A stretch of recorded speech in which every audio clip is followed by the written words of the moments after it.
You can't make hard decisions in the short to medium term when you don't have a long-term vision. What's up, guys? Another episode of 5 Minute Fatherhood. Welcome back. Today, we are chatting about kind of our biggest theme we always talk about on family teams, but in a specific way, and that is how to improve your vision for your family team. Something that's deeply, deeply important. I don't think people give a lot of thought about, and that's having a vision, but then how to improve it, how to think about it. So yeah, Jeremy, what would you say to that? Yeah, guys, so if you are just trying to build your team and you cannot see the future, you don't know where you're headed, or it's a very low resolution, very fuzzy picture, it's going to be very difficult for you to aim at that. Stanley Hauerwas, one of the me and Jeff's favorite theologians, he said, he's awesome. We can only act within the world we can envision.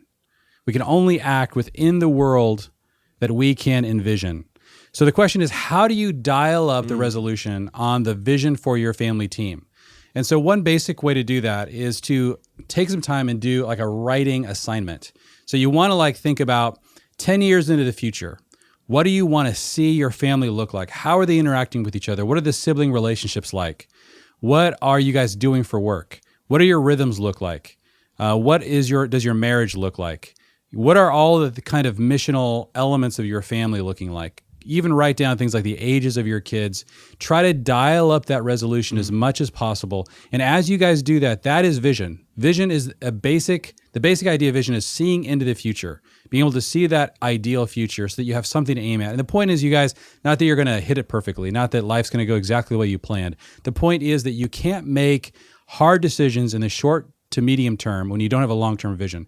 And one of the other sort of tips for how to think about this is I'm totally obsessed with movies that I feel like help me get a glimpse for what life might look like, into the future.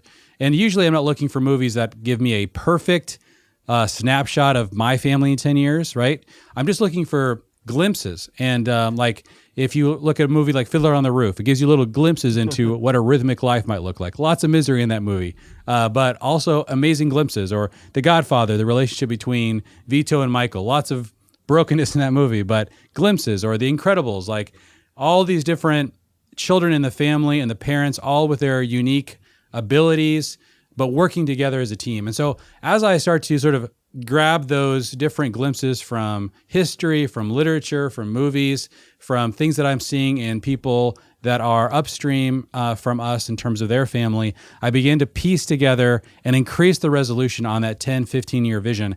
And that is really critical if you guys are going to aim at something that's going to really make a difference. You're going to begin to iterate your way, making decisions to hit that vision. But yeah, Jeff, how have you guys thought about this one? Yeah, I love that. I mean, I immediately even think it not just as a family, but as a Christian. I think, this is basically what Jesus lays out to his followers, right? Where he is painting an enormous future vision that actually says, and that future is brought into the present in the here and now in himself.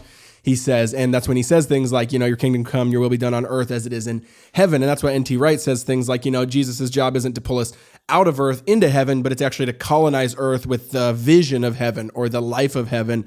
And I think that's just that similar thing of understanding that that's what it actually means to be a follower of Jesus, is bringing that future vision of fruition, of blessing, of goodness, of the garden image and the city in Jerusalem in Revelation, and bring it to the present. But then even in the microcosm of that, of your family, right? What does it look like to be the kingdom vision of your family, to be the kingdom kind of finish line of where God has for your family, and then kind of rip that into the present by acting now, by living as if that's true now. And so I think that's super, super important. But yeah, you can't be a family team without vision.